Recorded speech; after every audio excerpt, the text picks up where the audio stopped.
Bonjour à tous et bienvenue sur Create Your Paradise. Aujourd'hui, j'ai envie de vous parler de mon éveil. En fait, j'ai reçu un message ce matin de Joanne, coucou Joanne, qui me demandait s'il y avait une vidéo justement sur mon éveil spirituel et je me rends compte, eh bien, que non. Alors que ça reste quand même une période très forte forcément de ma vie et puis c'est un peu ce qui a tout déclenché derrière.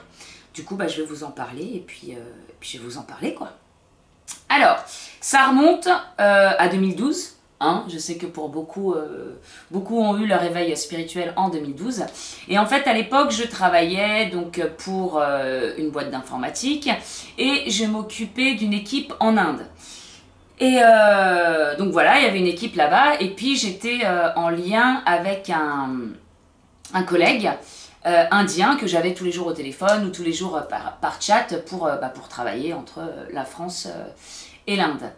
Et en fait, c'est grâce à cette personne que je me suis éveillée par la suite. Donc pour resituer, si vous n'avez pas suivi mes vidéos, si vous ne me connaissez pas, j'ai toujours été, alors toujours la fille joyeuse, rigolote, à faire des blagues, etc. Mais au fond de moi, j'avais vraiment un profond mal-être.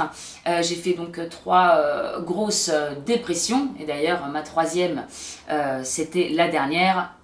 Et la suite, c'était l'éveil spirituel, où en fait, déjà pour moi, la vie n'avait pas de sens. Je ne comprenais pas, j'avais tout ce qu'il fallait, mais ça ne m'apportait pas le bonheur. J'avais un bon job, j'avais un joli petit appart, j'avais des amis, j'avais un chéri, j'avais un peu tout. Et en même temps, je me sentais totalement vide. Alors il y avait le côté de se sentir vide, de pas comprendre la vie non plus.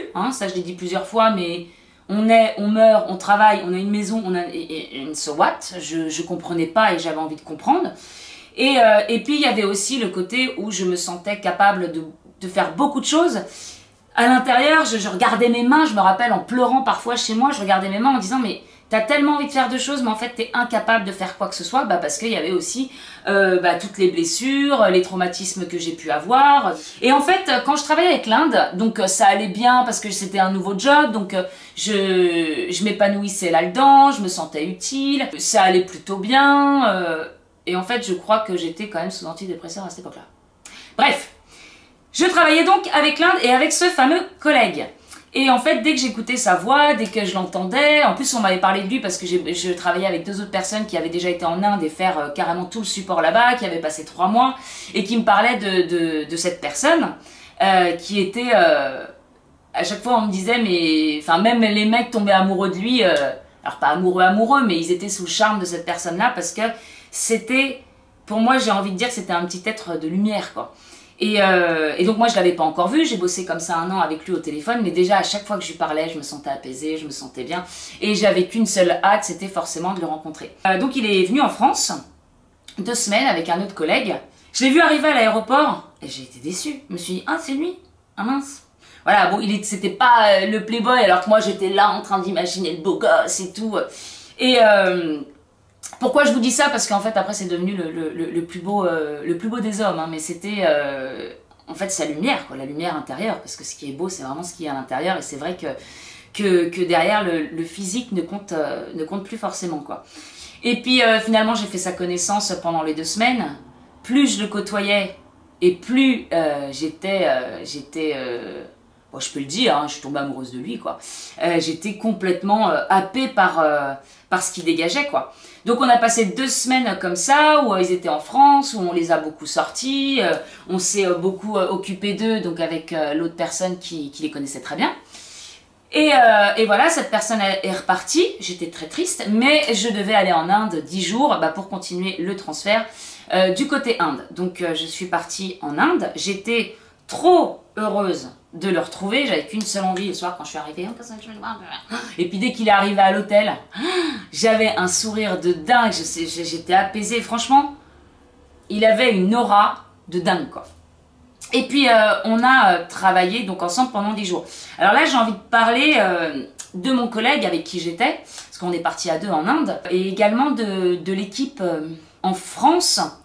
Alors c'est pas pour taper dessus, c'est pas pour critiquer, c'est juste pour vous montrer un peu les contrastes qui ont fait que que en fait ça m'a un peu frappé quoi. Quand on est resté là-bas, cet Indien il s'est occupé de nous, mais comme des dieux quoi. Il était constamment en train de prendre soin de nous, de commander les taxis. Dès qu'on était dans les taxis, il appelait le taxi pour savoir, enfin il suivait pour savoir où on en était.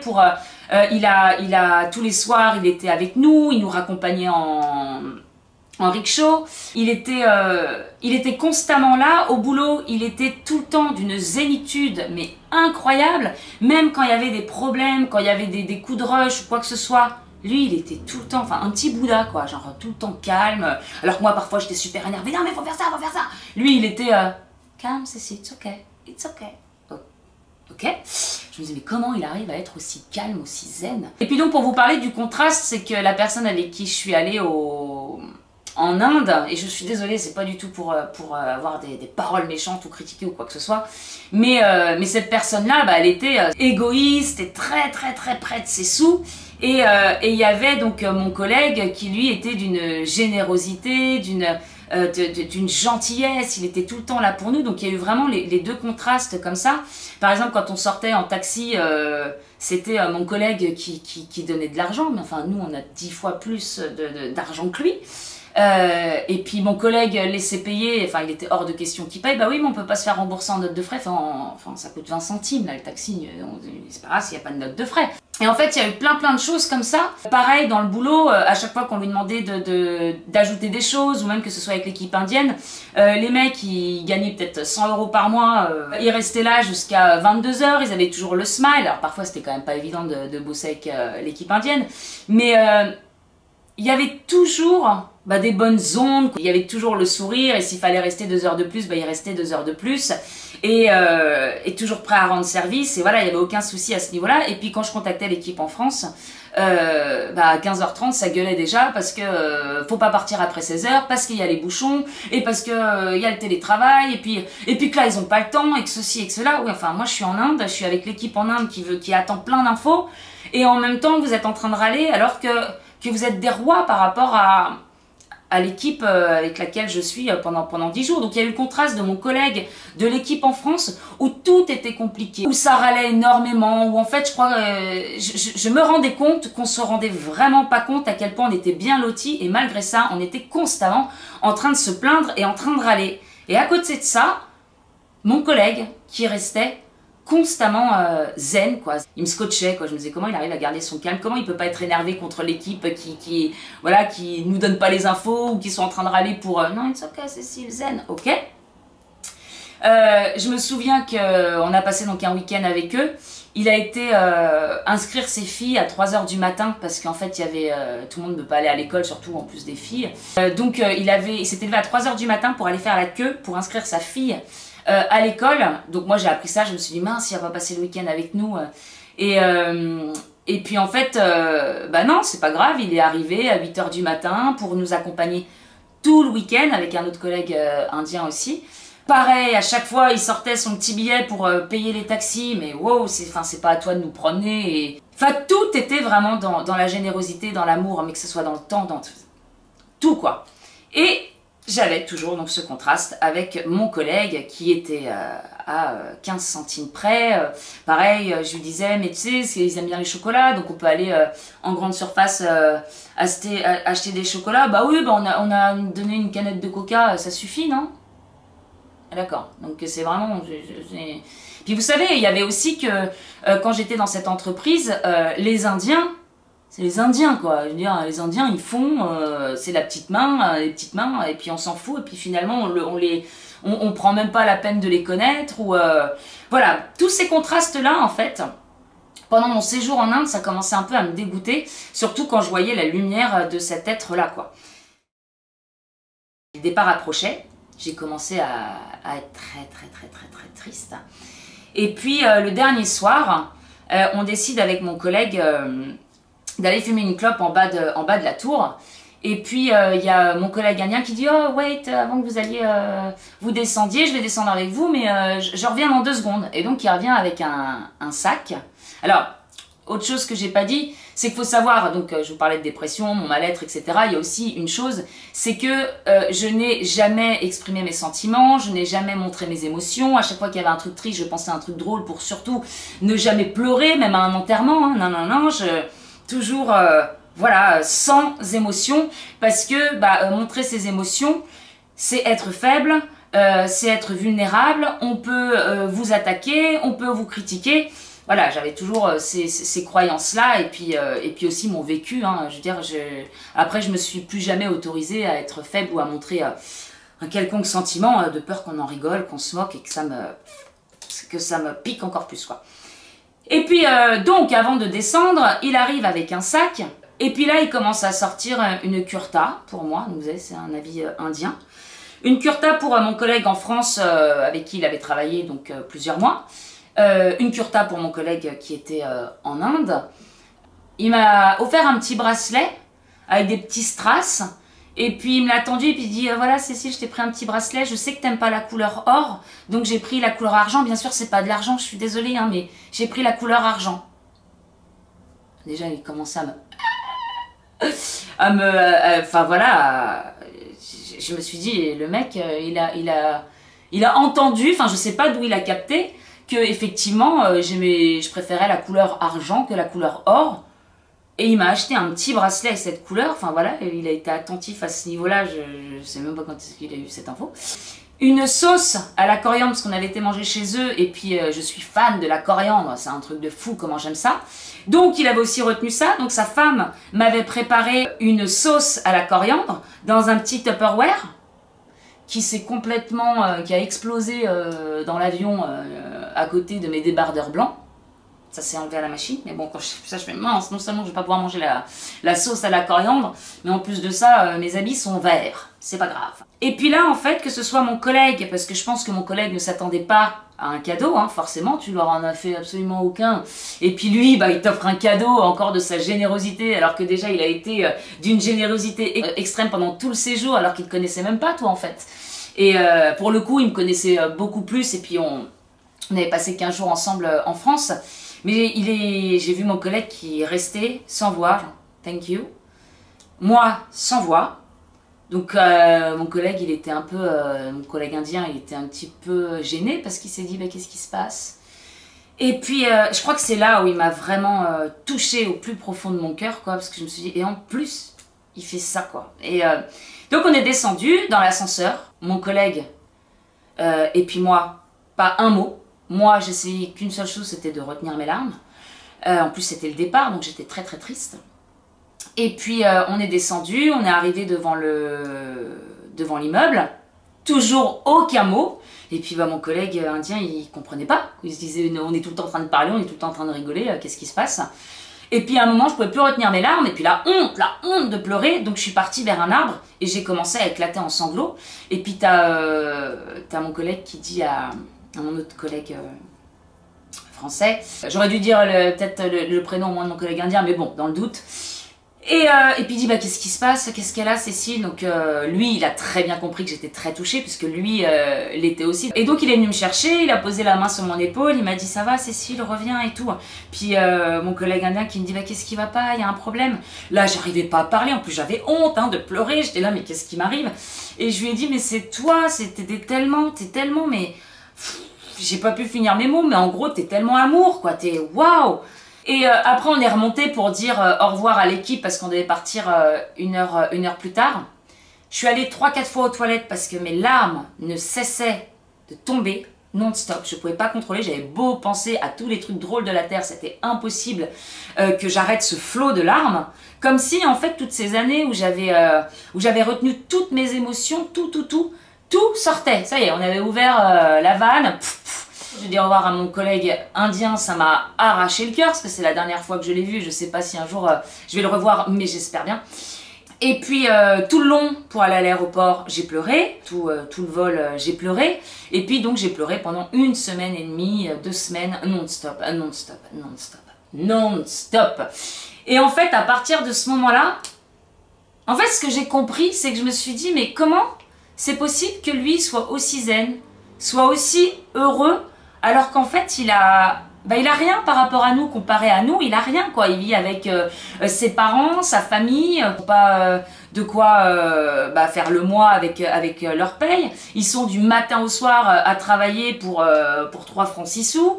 On va chez eux, c'est très très sommaire, ils dorment à 4 dans la même chambre. C'est que de la simplicité, et puis en même temps, ces gens-là, ils ont l'air bah, vachement plus souriants que nous, vachement plus zen. Il y a un truc qui va pas, quoi. Moi qui vais tout le temps chercher le bonheur à l'extérieur, j'ai beau m'acheter 15 millions de trucs, le dernier iPhone, etc. Ouais, c'est bien, ça me comble une heure, mais en fait, ça me rend pas plus heureuse que ça. J'ai beau avoir un meilleur salaire et évoluer, j'ai beau avoir voilà, toujours des meilleurs postes, voyager. Alors, j'adore voyager, donc c'est cool, mais une fois que je reviens, bah, je suis toujours aussi vide. Donc, qu'est-ce qui fait qu'à un moment, on est heureux, on est comme lui, alors que...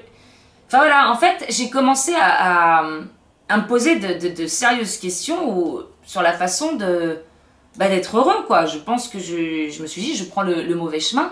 Et en fait, nous, on n'est que des pourris gâtés, quoi. On se rend vraiment pas compte. On est en train de se plaindre parce qu'on n'a pas Internet pendant 10 minutes parce que ça coupe. On est en train de râler parce qu'on va se taper les embouteillages une demi-heure de plus. Mais ça m'a paru tellement naze, tellement futile, tellement... Et en fait, quand je suis revenue à Paris... Je regardais plus le monde pareil déjà, et puis en fait il y avait un petit peu un dégoût en moi où je regardais les gens, mais même moi, hein, parce que je faisais partie de ces gens-là, où je regardais à l'extérieur, j'étais déconnectée du monde, et puis je me rappelle d'avoir vu une nana passer super belle avec son manteau de fourrure, comme ça, puis je me souviens ouais, l'avoir regardée en me disant mais t'es heureuse? En fait t'es heureuse avec ton manteau de fourrure, en plus les animaux, c'est bien, Est-ce que c'est ça le bonheur? C'est afficher qu'on a de l'argent, c'est acheter des choses toujours plus chères les unes que les autres, etc. Je me suis posé plein de questions, plein de questions donc à ce moment-là. Et puis pareil, comme j'étais moi subjuguée par mon collègue indien, j'étais follement amoureuse, je crois que j'ai parlé de lui à tout le monde, hein. Je ne parlais que de lui, les gens en avaient marre, mes amis en avaient marre, et puis surtout ils me disaient mais qu'est-ce que tu lui trouves? Le mec, il est petit, il est pas très beau, il a pas d'argent, pourquoi? Ok, on va pas, non, c'est pas ça qui m'attire chez lui, c'est son énergie en fait. Comme j'étais donc très amoureuse de lui, je me suis intéressée beaucoup à sa culture, à l'Inde, à l'hindouisme, à la spiritualité, j'ai commencé à rentrer dedans, et puis là, ça a commencé à me parler, donc pareil, je regardais tout sur l'Inde, tout, des reportages, des trucs, pareil, je regardais aussi beaucoup de films émouvants, les films sur lesquels j'ai jamais voulu pleurer, pour retenir comme ça, ne pleure pas, là je me suis mis, j'ai regardé plein de choses comme ça, et en fait, pour pleurer, pour toujours pleurer. Je n'en finissais pas de pleurer, et j'avais besoin de ça, et j'avais besoin de ressentir que ça vivait à l'intérieur en fait, et que ce qu'il y avait de plus beau, et ben c'est ce qui vivait à l'intérieur, c'était voir les yeux de mon collègue indien, de partager ensemble des choses, de voir encore une fois l'amour, la bienveillance, le partage, tout ça. C'est ça qui m'a fait vibrer, et c'est là où j'ai compris, bah je vais chercher dans la mauvaise direction, ce qu'il faut que je cherche, c'est à l'intérieur, c'est tout ce que je vis, c'est tout ce que je ressens. J'ai relu Le Petit Prince à ce moment-là, donc l'essentiel est invisible pour les yeux, on ne voit bien qu'avec le cœur, là ça a pris tout un sens, c'était ça. J'ai relu donc ce livre-là, c'est devenu un peu ma Bible à l'époque, j'en parle à tout le monde, j'en ai offert. Tenez, regardez, Le Petit Prince, c'est pas un livre pour les enfants, c'est pour nous, je crois. Et puis donc voilà, donc j'ai commencé à m'ouvrir à la spiritualité, c'est là où des choses ont commencé à prendre sens en fait, où ce vide, où en fait, là où j'arrivais pas à expliquer la vie, à quoi elle servait, pourquoi on était là, j'ai commencé à comprendre, ça résonnait en moi que waouh, mais ouais, c'est pas que ça en fait. Effectivement, peut-être qu'on est là pour évoluer, peut-être que nous sommes une âme, peut-être qu'effectivement il y a une vie après la mort, peut-être que ça expliquerait pourquoi j'ai toujours eu ces pensées sur le fait aussi que ma grand-mère, elle était toujours près de moi, sur plein de petits signes comme ça, où en fait la société nous dit que non, ça n'existe pas, et c'est très fermé à ce niveau-là. Sauf que je ressentais tout ça, et puis en même temps, non, si on commence à parler de ça, on devient fou. Donc ça aide pas à être bien. Et puis là, en fait, tout prenait un sens. Vraiment, je me suis éveillée, en fait, à cette réalité-là. Et puis de l'autre côté, je me suis aussi aperçue que j'avais plein de problèmes, hein, j'avais plein de blessures, j'avais plein de blocages, j'étais comme ça, et qu'en fait je ne vivais pas. Et puis là, J'avais une collègue à l'époque qui me voyait dépérir, surtout quand je suis revenue d'Inde, où j'étais mais au plus profond de chez profond. Je pensais je veux plus être dans cette vie-là, elle est insupportable cette vie. Et du coup je passais mes week-ends à prendre des somnifères et à dormir, juste pour pas voir le temps passer. Donc j'allais au boulot, puis je rentrais chez moi, et puis quel est l'intérêt de la vie? Donc voilà, et puis ma copine qui me voyait dépérir, ma collègue de bureau, qui m'a forcé donc à écouter un livre sur la pensée positive. Je lui ai dit bien sûr non, c'est quoi cette connerie? Et puis elle a insisté, à mon avis elle était envoyée par l'univers. Hein. Et puis à un moment, elle a tellement insisté qu'elle m'a déposé son iPod et elle m'a dit je te laisse pas le choix, en fait tu le prends pendant une semaine et tu me le rends quand tu as écouté ce livre audio sur la pensée positive. En parallèle, je parlais un petit peu de mon mal-être à mon collègue indien et lui qui me disait bah fais de la méditation. La méditation quoi, s'il te plaît, n'importe quoi. J'ai que ça à faire, de me poser, de méditer. Maintenant, j'ai compris. Bref, il y a eu plein de petites choses comme ça. Je me suis intéressée au développement personnel. Quand j'ai écouté ce livre sur la pensée positive, mon mental a commencé à changer. Alors bien sûr, c'est pas déclic, hop, tout allait bien avec ce livre de la pensée positive. Non, après c'est un travail. Hein. C'est vraiment un travail au jour le jour parce que combien de fois je suis retombée et ça m'arrive encore d'avoir des phases où je baisse les bras et la vie est dure. Mais en revanche, cette sensation de dépression, de boule que j'avais à l'intérieur, de me sentir enchaînée, elle est complètement partie le jour où j'ai commencé à comprendre le sens de la vie et puis à travailler sur moi, à faire plein d'exercices pour la confiance en moi, pour m'apporter plus d'amour. En fait, tout s'est mis en place. Spiritualité, développement personnel. Donc là, j'ai vraiment commencé un travail mais acharné. Hein. Tous les jours, je faisais des exercices. Et puis bon, ce côté aussi spirituel qui m'a, je dirais, même plus aidé finalement dans ma reconstruction que le développement personnel parce que ça donnait tellement un sens plus large. Mais comme je voulais aussi aider les autres autour de moi à aller mieux pour avoir traversé ça, je me suis dit je vais faire du développement personnel plus parce que ce sera plus terre à terre et puis j'ai pas envie qu'on me prenne pour une folle, j'ai pas envie de parler de spiritualité pour le moment. Aujourd'hui, j'ai fait du chemin parce que honnêtement, je m'en fiche, c'est spiritualité max. Mais voilà, le chemin se fait petit à petit aussi. Et puis c'est là aussi, parce que là je commence à en parler un petit peu, même si j'ai pas envie d'aller très loin sur le sujet pour l'instant. Mais en m'éveillant à la spiritualité, bah, j'ai aussi vu tout le côté obscur du monde. Donc je voyais le côté lumineux qui était juste waouh, qui donnait plein d'espoir et qui ouvrait à une autre réalité. Puis en même temps, bah, le fait de s'ouvrir un peu à la lumière, on commence à percevoir un petit peu plus l'ombre aussi, j'ai envie de dire. Et là, je suis tombée donc, dans le mensonge un peu du monde. Et il y avait quelques années de ça où j'étais pas éveillée ou quoi que ce soit. Tout ça, ça me paraissait complètement loufoque et je me disais, mais c'est du n'importe quoi. Et là, ça commençait à résonner beaucoup plus vrai pour moi. Donc en fait, j'étais vraiment dans la nuit noire de l'âme, en fait, à cette période-là. C'est là où, après mon retour en Inde, où éveil, et puis en même temps, mon Dieu, ce monde, c'est affreux. Et puis en même temps, waouh, mais c'est tellement beau, mais c'est affreux, mais c'est tellement beau. Mais... Donc voilà, il y a eu tout ça. J'ai mis peut-être 2 ans à me remettre un petit peu sur pied, donc à reprendre confiance, à commencer à m'aimer, à m'accepter, etc., etc. À devenir un petit peu plus stable, même si encore une fois, tout est... Hein, l'évolution, c'est ça. Il y a des hauts, il y a des bas. Et puis suite à ça, eh bien, j'ai rencontré ma flamme jumelle, dont je vous parle dans la vidéo Flamme jumelle, éveil à la vie, où là, vraiment, j'ai commencé à réellement m'aimer, puisque je me suis vue à travers ses yeux, et là, c'était juste waouh. Et derrière ça, ce qui m'a donné...